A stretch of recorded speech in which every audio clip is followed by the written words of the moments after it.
ಮಾನ್ಯ ಸಭಾಧ್ಯಕ್ಷರೇ, ಗೌರವಾನ್ವಿತ ಸದಸ್ಯರು, ಕಾಶ್ಮೀರದ ವಿಶೇಷ ಸ್ಥಾನಮಾನವಾದ 370ನೇ ವಿಧಿಯನ್ನ ತೆಗೆದುಹಾಕಿ 2 ವರ್ಷಗಳೇ ಕಳೆದಿದೆ.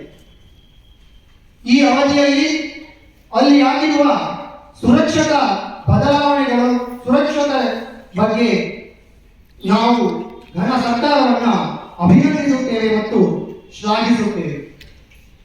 ಕಣಿವೆ ರಾಜ್ಯಕ್ಕೆ ಕಾಶ್ಮೀರಿ ಪಂಡಿತರು ನಿರ್ಭಯದಿಂದ ವಾಪಸ್ಸು ಬಂದಿದ್ದಾರೆ. ಆದರೆ ಭಯೋತ್ಪಾದಕರು ಕಾಶ್ಮೀರಿ ಪಂಡಿತರನ್ನೇ ಗುರಿಯಾಗಿಸುತ್ತಿದ್ದಾರೆ.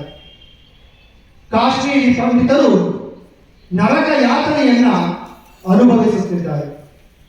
370ನೇ ವಿಧಿಯ ರದ್ದಾದ ನಂತರವೂ 36ನೇ ವರ್ಷದ ಯುವಕನಾದ ಶ್ರೀ ರಾಹುಲ್ ಭಟ್ ಇವರನ್ನ ಕುಲ್ಗಾಮ್ನಲ್ಲಿ ಗುಂಡಿಕ್ಕಿ ಕೊಲ್ಲಲಾಯಿತು. ಅಷ್ಟೇ ಅಲ್ಲದೆ ಶೋಪಿಯಾನ ಜಿಲ್ಲೆಯಲ್ಲಿ ಕಾಶ್ಮೀರಿ ಪಂಡಿತರ ನರಮೇಧವೇ ನಡೆಯುತ್ತಿದೆ. ಈ ವಿಷಯದ ಬಗ್ಗೆ, ಈ ಘಟನೆಗಳ ಕುರಿತು ಘನ ಸರ್ಕಾರ ಯಾವುದೇ ಗಮನವನ್ನು ಹರಿಸಿಲ್ಲ ಎನ್ನುವುದಾಗಿ ಹೇಳಲಿಕ್ಕೆ ಭಾವಿಸುತ್ತೇನೆ. ಅಷ್ಟೇ ಅಲ್ಲದೆ ಇದು ಘನ ಸರ್ಕಾರದ ವೈಫಲ್ಯತೆಯನ್ನ ಎತ್ತಿ ಹಿಡಿಯುತ್ತಿದೆ. ಇದಕ್ಕೆ ಸಮರ್ಪಕ ಉತ್ತರವನ್ನ ಇಡೀ ದೇಶಕ್ಕೆ, ಇಡೀ ಸದನಕ್ಕೆ ಸರ್ಕಾರ ನೀಡಬೇಕಾಗುತ್ತದೆ. ಮಾನ್ಯ ಮುಖ್ಯಮಂತ್ರಿಗಳಿಗೂ ಸಹ, ಮಾನ್ಯ ಪ್ರಧಾನಮಂತ್ರಿ, ನಾವು ಹುಟ್ಟಿನಿಂದಲೂ ಸಾವಿನವರೆಗೆ ಭಾರತೀಯರೇ. ಪ್ರತಿಯೊಬ್ಬ ಭಾರತೀಯನ ರಕ್ಷಣೆ ನಮ್ಮ ಗಣತ ಸರ್ಕಾರದ ಹೊಣೆ.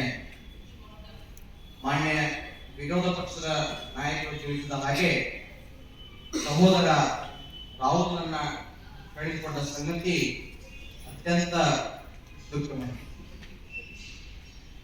ಏನು ಆಟಿಕ ಬೆನ್ನೆಲುಬಾಗಿದೆ. ಅವರನ್ನ ಕಾಪಾಡುವುದು, ಅವರಿಗೆ ಅವರ ಅಸ್ಮಿತೆಯನ್ನು ನೀಡುವುದು, ಅವರಿಗೆ ಅವರ ಹಕ್ಕನ್ನ ನೀಡುವುದು ನಮ್ಮ ಮುಂದಿರುವ ಎಲ್ಲ ಜವಾಬ್ದಾರಿಗಳು. ಈಗಾಗಲೇ ವಿಷಯವನ್ನಂತಹ ಕೇಂದ್ರ ಸರ್ಕಾರ, ರಕ್ಷಣಾ ಇಲಾಖೆ ಹಾಗೂ ಗೃಹ ಇಲಾಖೆ ಜಂಟಿ ಕಾರ್ಯವಾಗಿ ಕಾಶ್ಮೀರಿ ಪಂಡಿತರ ರಕ್ಷಣೆಗಾಗಿ ವಿವಿಧ ಕಾನೂನು ಕ್ರಮಗಳನ್ನ ಕೈಗೊಳ್ತಾ ಇದೆ. ಇನ್ನು ಮುಂದೆ ಯಾವುದೇ ಒಬ್ಬ ಕಾಶ್ಮೀರಿ ಪಂಡಿತರ ಸಹೋದರನ ಪ್ರಾಣವನ್ನು ನಾವು ಹಾಗೆ ದೌರ್ಜನ್ಯಕ್ಕೊಳಗಾಗಲಿ ಅಥವಾ ಕಿರುಕುಳಕ್ಕೆ ಯಾವುದೇ ಕಾರಣಕ್ಕೂ ಬಿಟ್ಟುಕೊಡುವುದಿಲ್ಲ. ಅವನನ್ನ ರಕ್ಷಿಸ್ತೇವೆ ಅಂತ ಹೇಳಿ ಈ ಮೂಲಕ ತಮ್ಮಲ್ಲಿ ಕ್ರಮ ಸಂಖ್ಯೆ 6. ಮಾನ್ಯ ಸಭಾಧ್ಯಕ್ಷರಿಗೆ ಮಧ್ಯಾಹ್ನದ ಶುಭೋದಯಗಳು. ನನ್ನ ಪ್ರಶ್ನೆ ನೇರ ಸರ್ಕಾರಕ್ಕೆ. 2014ರಿಂದ OPS ಅನ್ನು ಕ್ಯಾನ್ಸಲ್ ಮಾಡಿ NPS ನ ಜಾರಿಗೆ ತರಲಾಗಿದೆ. ಆದ್ರೆ NPS ಅಡಿಯಲ್ಲಿ ನಿವೃತ್ತರಾದವರಿಗೆ ತಿಂಗಳಿಗೆ 1000 ಪಿಂಚಣಿ ಸಿಗುತ್ತಿದ್ದು, OPS ನ ಅಡಿಯಲ್ಲಿ ನಿವೃತ್ತರಾದವರಿಗೆ ಕನಿಷ್ಠ 15,000 ಪಿಂಚಣಿ ಸಿಗುತ್ತಿದೆ.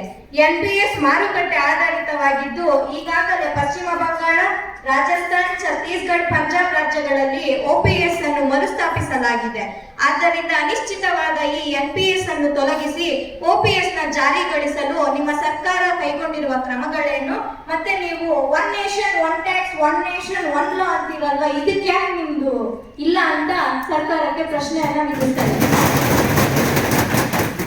ಕ್ರಮ ಸಂಖ್ಯೆ 41 ಉತ್ತರ ನೀಡಬೇಕು.